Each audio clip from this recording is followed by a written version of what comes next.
Olá, patriotas! Sejam todos bem-vindos a mais um vídeo desse canal. Já peço a todos que não são inscritos que se inscrevam agora, curtam, compartilhem. Isso é muito importante. Hoje são dia 22 de novembro, nós vamos ver qual a estratégia do presidente Bolsonaro. É que diariamente, após aquele emblemático 7 de setembro, o presidente vem sendo cobrado para que resgate a Constituição, o Estado de Direito, porque a Constituição está sendo desrespeitada reiteradamente pelo STF, que teria o dever constitucional de zelar por ela, de respeitá-la, e a restauração do Estado de Direito, porque de fato nós vivemos um Estado não de direito, um Estado distópico. Vivemos a verdadeira insegurança jurídica, que prejudica tudo na nossa vida. Sobe o dólar, as bolsas de valores fecham em baixa, prejudica o desenvolvimento, não há geração de empregos, né? Uma série de coisas acontece conosco. Então o 7 de setembro foi aquele paradigma, aquele marco inicial. E o fato é que estamos vivendo há quase 3 anos aí uma juristocracia totalitária, ou seja, um ativismo judicial que é constitucionalmente monstruoso e no qual, para os parceiros, amigos dos progressistas de toga lá, tudo pode. Já para aqueles que ousam pensar diferente, a situação é terrível. É abundante as perseguições infindáveis, prisões, inquéritos, censuras, punições, e cancelamento nas redes sociais, ataques impunes aos conservadores pela imprensa marrom, pelas redes sociais, bem como imposições de censura para canais, multas, proibições, cancelamento de recursos, e fora aquelas situações dos porões, das prisões aí, que aquele pessoal lá, que trabalha a tigrada lá, que de vez em quando dá umas porradinhas, como foi o exemplo democrático do jornalista Oswaldo Eustáquio, aquele caso do Alan dos Santos, que a Polícia Federal colocou uma pistola engatilhada na cabeça dele, perguntando onde é que estava a droga. O rapaz não era traficante, ele era um youtuber que tinha um canal aqui e que eventualmente falava alguma coisa que o establishment não gostava. Então a pergunta que não quer calar é o seguinte, essa pergunta está na boca de milhões de patriotas, inclusive na minha, né? Eu tenho essa dúvida também. Por que o presidente Bolsonaro permite que essa bandalheira institucionalizada, digamos assim, corre frouxa no país e vai deslanchando rumo ao socialismo, que a gente vai chegando lá? Se ele mesmo, antes do dia 7, tinha afirmado que essas várias pilantragens que são feitas aí contra os poderes constituídos, que estavam em curso, sempre sob o verniz de democracia, de direito, sob o verniz de atos democráticos, né?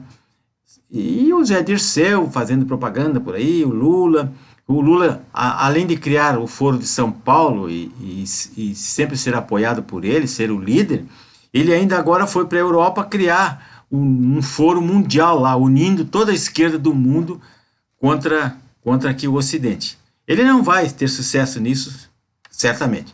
Então nós lembramos que o presidente disse que sabia onde é que estava o câncer do país e que com a população consciente a gente venceria essa guerra. Ele disse isso textualmente. E ressaltou várias vezes que a nossa bandeira jamais será vermelha. De fato. Só que, se precisasse, ele daria a própria vida pela liberdade, né? E ele disse que em breve nós iríamos extinguir o comunismo no Brasil. E prometeu ainda mais que editaria um decreto para resgatar, né, os direitos e garantias fundamentais previstos no artigo 5º da Constituição, né?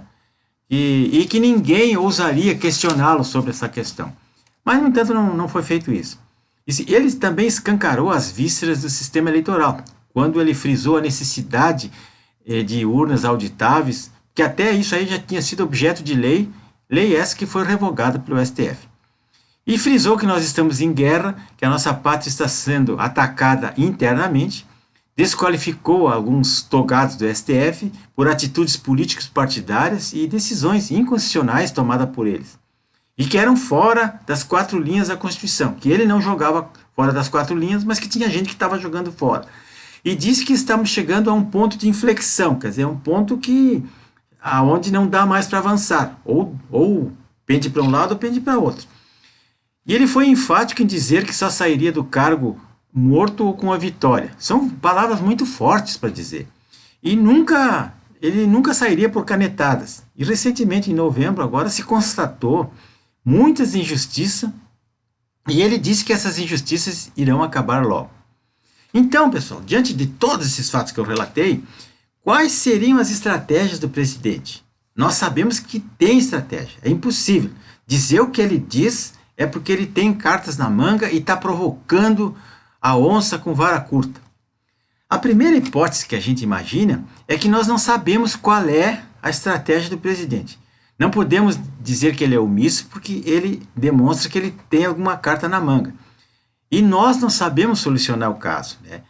Só que nós estamos aceitando um novo normal com esse dragão jurídico aí, que tem sido despudoradamente concretizado pelo sistema de justiça. Só que achar que o presidente não pode fazer nada também é demais, porque não vão empichar o presidente por ele cumprir a Constituição, isso eu duvido. E acusá-lo de golpe também não poderão acusá-lo, porque o golpe já foi dado há muito tempo. O golpe foi dado quando os próprios ministros já disseram que são editores da nação, que aqui funciona um semipresidencialismo e que eles são um poder moderador. Isso já é golpe, fora andar fora das quatro linhas da Constituição. Então, no inconsciente coletivo, há certos dogmas, como aqueles, por exemplo, porque decisão judicial não se discute, se cumpre. O STF sempre tem razão, ele dá a última palavra. E aquelas baboseiras sempre que se diz. Mas só que aquelas decisões que eles tomam nos deixam estarrecidos. Eles querem dizer que a grama é azul, que o vermelho é preto. Eles fazem decisões com argumentações circulares, assim, absurdas. E a gente não sabe nem o que dizer.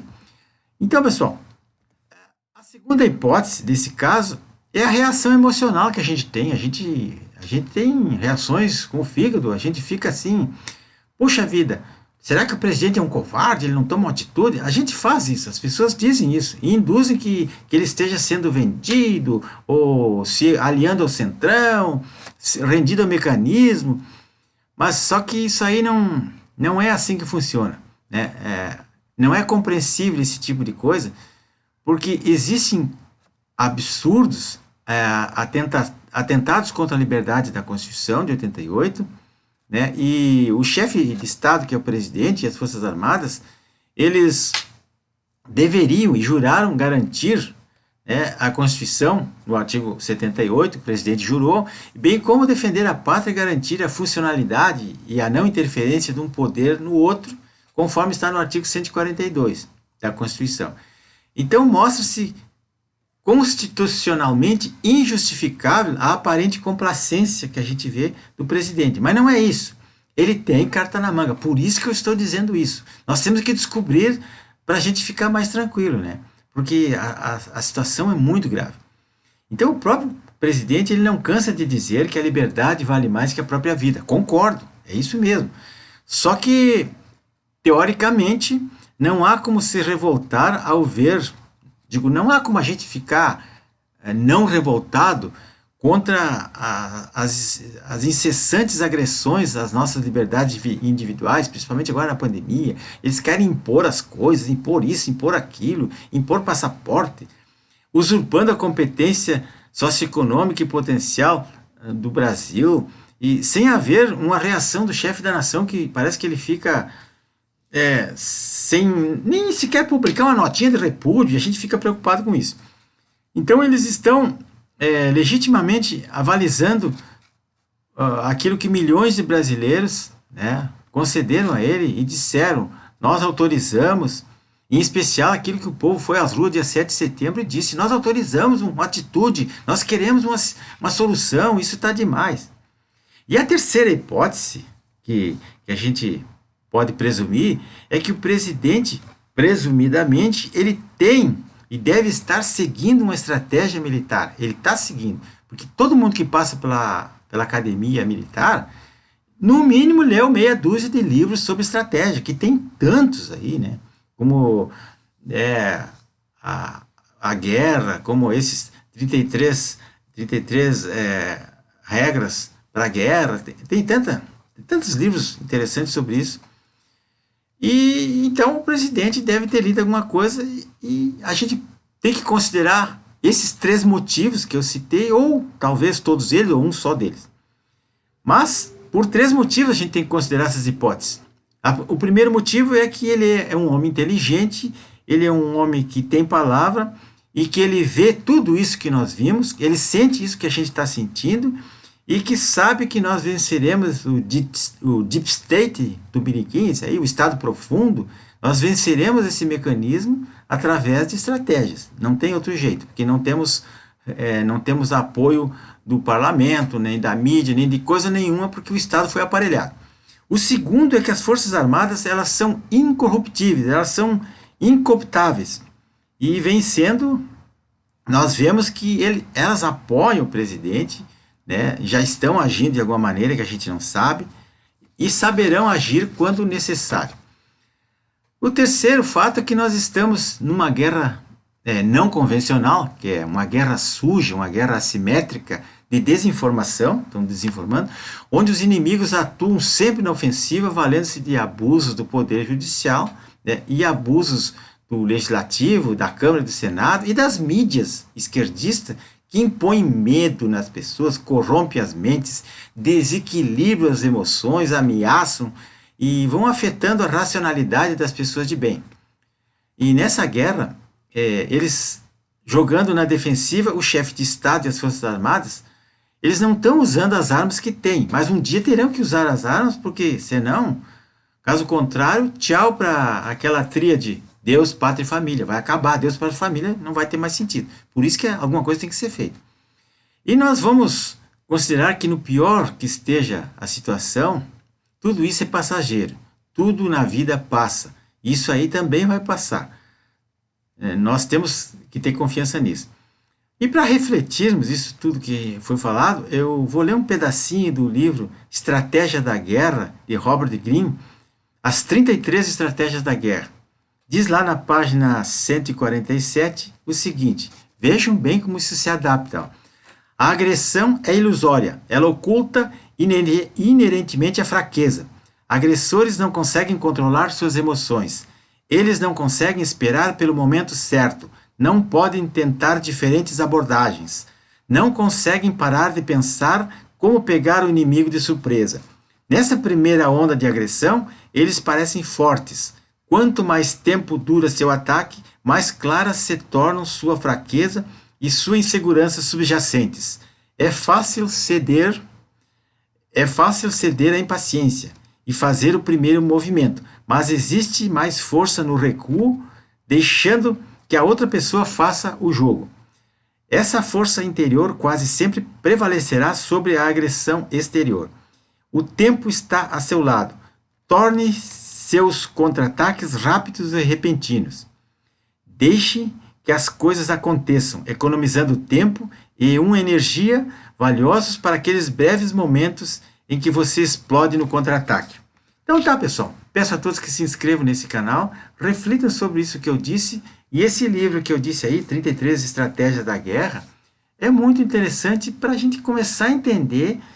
Eu acho que o presidente está adotando uma daquelas, ou da arte da guerra, ou dessa aqui, ou de 10 outros livros que existem sobre esse assunto, porque o que ele faz é uma pura provocação diária e os caras avançam, saem da trincheira e avançam, e ele vai recuando e xingando, mas isso aí tem que acabar, porque ou é assim mesmo, porque eu não entendo, ou que nós não estamos entendendo, ou ele está super certo, mas vamos apoiá-la de qualquer maneira, porque ele é a nossa única saída.